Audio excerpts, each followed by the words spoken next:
Hello, and welcome to the Beeline, the official podcast of the West Virginia National Guard. I'm your host, Staff Sergeant Caleb Vance, a public affairs specialist with your West Virginia National Guard. Today on the show, I have Lieutenant Colonel John Wiles and Lieutenant Jaymie Dumproff to talk about Task Force Medical and the response to the COVID-19 pandemic. Welcome, everyone, and thank you for being on the show today. I'm going to start off. Lieutenant Colonel John Wiles, could you please introduce yourself and just a little bit about what you're doing right now during the COVID pandemic? Yes, my name is Lieutenant Colonel John Wiles. I'm with the Virginia Air National Guard. I am the CERFP commander. CERF is a CBRNE, which is a chemical, nuclear, and biological response package. In my civilian world, I am a optometrist in St. Albans, West Virginia, and have been for 34 plus years. I am now the task force commander for the state of West Virginia, and the reason that came about was in the medical CERFP side is already a joint task force, and because of that, I was able to speak Army and Air Force, and it just made a natural progression from that, with this being also a biological entity that we're dealing with. All right, so Lieutenant Jaymie Dumproff, can you please introduce yourself? Hello, my name is Lieutenant Jaymie Brooks Dumproff, and I am a public health officer with the West Virginia Air National Guard in Charleston, West Virginia. I have been in the Guard serving for the past 10 years. I was prior enlisted. I am currently activated for COVID-19 response, serving as the epidemiologist on our task force medical team. For those that do not know, an epidemiologist is defined as a person who studies or is an expert in the branch of medicine which deals with the incidence, distribution, and possible control of diseases. In the civilian role, I work at the National Institutes of Health, or NIH, as a safety specialist. In this role, I work in biosafety for the NIH laboratories, to include our high containment laboratories that are currently working on creating a vaccine for COVID-19.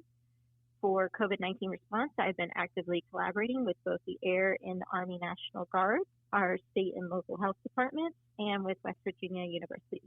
Colonel Wiles, I just want to ask how it feels, because you're not only a doctor before, but you served in the military for how many years? I have been in the military. This June will be my 19th year. Okay, so your service to community and your service to the Guard, how has that felt in this specific situation that we're in right now? Well, yeah, I've always been active in my town with civic duties and items, and this has heightened that to a level where you're not only giving a little bit. I really feel like we're giving a lot, and that we are able to really fulfill our function to the greatest. Obviously we're saving people's lives, so how cool can that be? Still is ever changing, that we have to, a lot of times, for lack of a better word, that make decisions on the fly or by the seat of the pants, based on common medical and healthcare situations, and kind of make them adapt to that, what's going on at the time. Okay. We've seen that West Virginia has one of the lowest rates per people tested, lowest confirmed cases, all of that stuff, and some experts have lauded our response to that, and some people have lauded other things, but do you think Task Force Med played a role into how that has played out and how well we've responded? And also, do you think that we learned very quickly from other states and other countries that had fast, rapid breakouts, that we were able to learn from that and put things that were proven to work into play? Yes, I believe that definitely allowed us to respond and to help with controlling the virus here in West Virginia. From the very beginning, when we were activated, Task Force Medical went straight to the State Health Department and said, "We are here, we want to help. What can we do to help you all?" And off of that, we've created a collaboration with the state and local health departments to assist in testing and response and setting up hospitals and et cetera. And through this collaboration, we have had great results. Okay. So are we still providing state agencies help? Yes. So for example, as the epidemiologist on Task Force Med, I have been providing assistance as an advisor to the National Guard, the state, and the county health department. Okay. I have been working at and collaborating with not only my fellow Air and Army National Guardsmen, but also my fellow epidemiologists and other health officers at the state and local levels to help with our main goal in the state, which is to slow down COVID-19 disease transmission here in West Virginia. Okay. To slow down this transmission and help our state with reopening and being able to return to normal, we mainly need to do 4 things. First is test widely in West Virginia. Second is isolate people sick and infected with COVID-19. Third is find everyone who's been in contact with the infected person. And fourth, quarantine these contacts for the required 14 days as set by the CDC since the last contact with the infected individual. Task Force Med and Task Force CRE have been helping the local health departments with testing widely by collaborating with them for COVID-19 drive-through testing throughout the state. National Guard providers and nurses have been working alongside the health department counterparts with doing the swabbing at these drive-through testing sites. Other Guard personnel from Task Force Med and Task Force CRE have also assisted the health departments with administrative, traffic safety, and decontamination procedures in order to keep both the public and the workers safe during the drive-through testing. Okay. And then once the health department actually receives the lab test results from the mass testing sites such as these, as well as local hospitals and other medical facilities that are performing the testing, they start the voluntary COVID-19 mapping process of isolating those sick with COVID-19 and quarantining their contacts. This is particularly resource intensive, and as cases rise, more individuals will be needed to ensure the voluntary COVID-19 mapping of all confirmed cases can be done.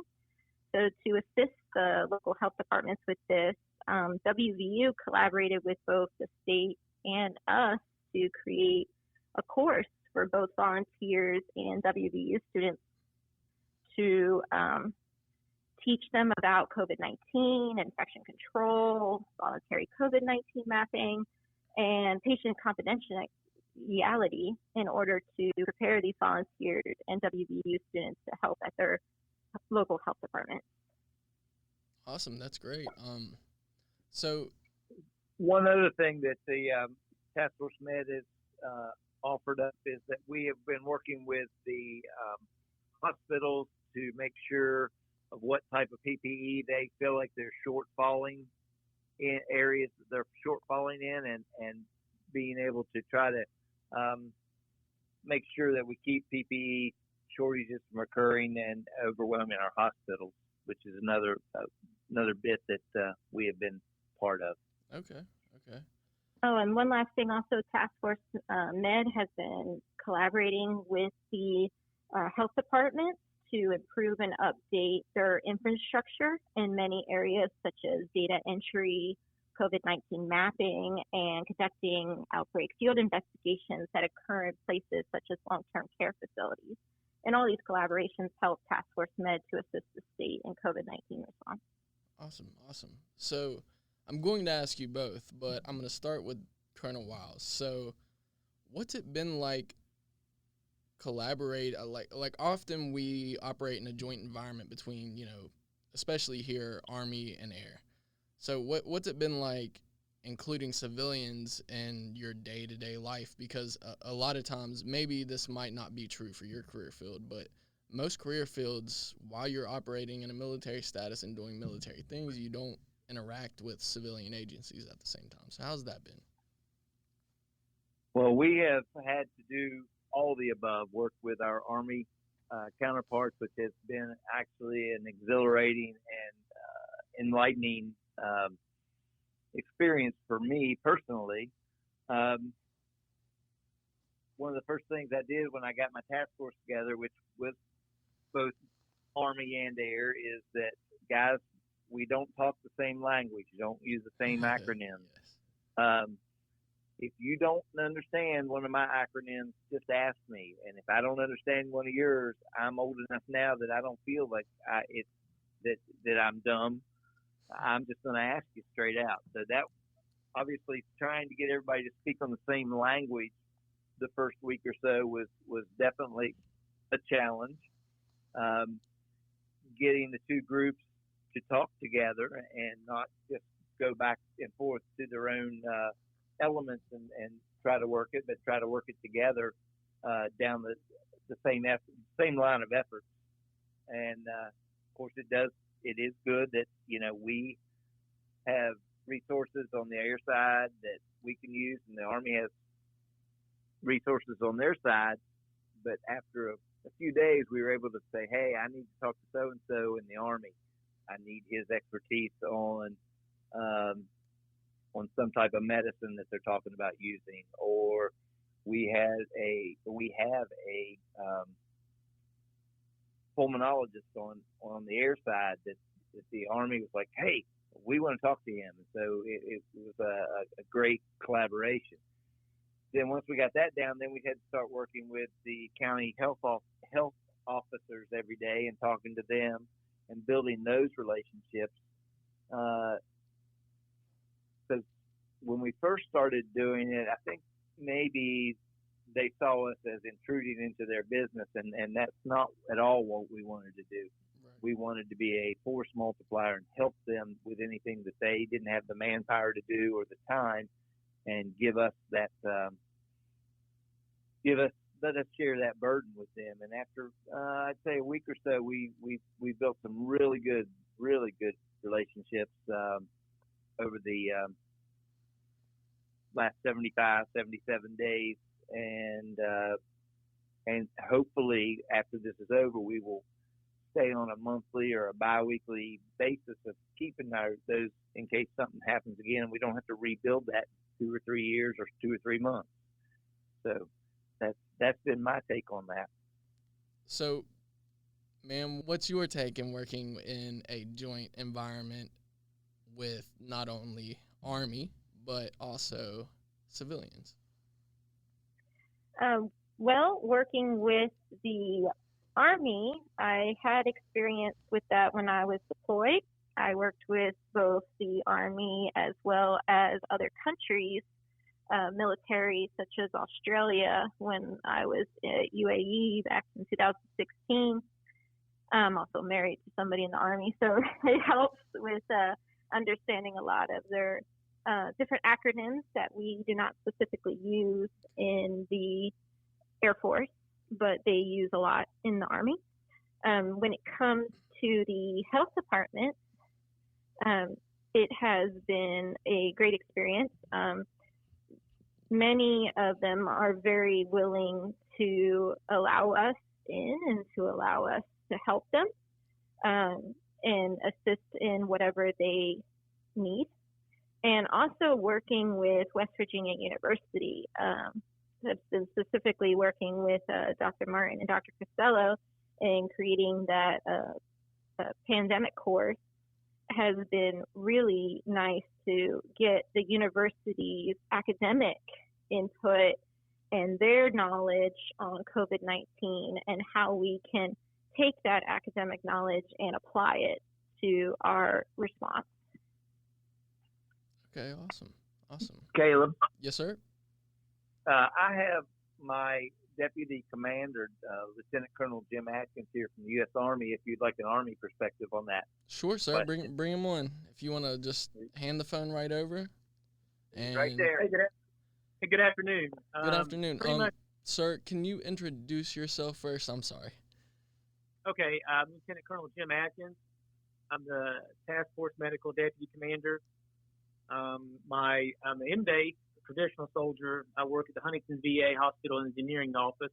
My full-time job. My M-Day job is with MedDet. I'm the Deputy Commander up there in South Ridge with Doc Frederick and Colonel Vaughn. Awesome. Pretty much what LT and Doc Wiles just said. It's been a great working relationship in the community. I've been in the Guard for 18 years, or the Army 18 years. And this is my fourth Joint Task Force operation, and 3 previous ones were with the Boy Scouts, where we worked with the Air Force and some of the other the Navy and the Marines. But for me personally, this has been an outstanding opportunity to meet our counterparts. We're already collaborating, looking towards future training with the medical detachment as well as the med groups at the 167 and 130th for future missions and opportunities. It's just it's been a great opportunity, as well as meeting the state air surgeon as well. So I've really enjoyed it. Awesome. Do we know how influential we have been in the state response, not state military, but as far as state government? That's something that a lot of people don't know, is if obviously we're intertwined, and in the press conferences, General Hoyer talks with Governor Justice and gives briefs and stuff, but how involved have we been in helping our leaders influence their decisions and give them data? How crucial has that been? And this can be anybody answer. Well, I feel that we have learned from both sides. There's types of issues that DHHR and the counties have that have helped us, and then some of our streamlined decision making and processes. I think maybe that has helped them on that side. The military, you say, I want you to do this, and the answer is yes, sir. Right. And so during a pandemic, sometimes that has to be the lead, and then each side learns from each other and then works together. And it's at this point in the game, I think that's very much evident on both sides of the government entities and the military entities. And they are, like you said, a lot of embedding in both sides. Every day we give a briefing to General Hoyer, and he takes that information and the information that we as Task Force Med have gathered and tries to shape a picture along with the other advisors to the governor of what's going on in the healthcare community and where do we need to go next. And so I think we've been very influential in aiding our governor, and I think he sees it. And as you said, quite often in the press conferences, he's thanking the Army and the Air Force and the task force. And so I think it's been we've been very influential in the shaping this and getting ahead of it as the state did. Jim, you have anything? I think, and that's what the challenges we face. I think we all agree that we all, whether we're the civilian entities or the military, we have the best goal in mind. We don't want to muddy the water. Where each of us are learning our lanes. We have the desired end state. At least on our side, much like anything else, we're presented with a task, or we try to come up with 2 or 3 plausible courses of action and present that to our supervisor, and much like as well as the civilian sector, kind of working together in that fashion. Okay. So building off that, going back to the whole like guardsman concept, we have random people who have random civilian jobs in healthcare intertwined in not only our healthcare positions, but also other positions throughout the Guard. Do you all personally think that, being a guardsman and being maybe a healthcare worker on the outside and something else on the inside, or a healthcare worker on the inside, or a healthcare worker on the military and something completely different on the civilian side, do you all think that the guardsman concept provides better knowledge and better processes for everything? I think absolutely. We have, we have a vast array wealth and knowledge that we can tap into. We have pulmonologists, ER physicians, surgeons, nurse practitioners, epidemiologists, optometrists, dentists, you name it, at our disposal. And I think one of the main things in the medical field, both sides of the blues and the greens, is the humility factor as well. You might have a cardiologist working with a medic, but everybody's very humble, and we all work together for the greater good. So I think, beyond a shadow of a doubt, it has been it's been a very good it's been very beneficial for our forces to have that intertwined working group of professionals. LT, you have anything to add to that? Yes. I definitely believe that, we are unique in the Guard and that we can use many of the skills that we do in our regular job and apply them to the military, specifically for this COVID-19 response. For example, we have provided risk assessments in collaboration with our providers and our nurses and our medics to create and oversee our health screening questionnaires at the Security Forces Gate. We've also, for example, have had to do the medical requirements for everybody that is doing COVID-19 response, such as clinician consultation and lab tests and health questionnaires. And this all assists with that. Okay. Is there anything you all would like to add? Anything that you all think is important that we did not talk about, whether it's related to your specific department or CERFP or Task Force Med or anything? The one thing I would like to put in there is the fact that I hope, now if this flares its ugly head again in 3 or 4 months, then obviously the lessons learned will still be with us. But if it takes 2 or 3 years for a different pandemic or a different virus, that we don't lose this skill set and knowledge so that we have to reinvent the wheel again.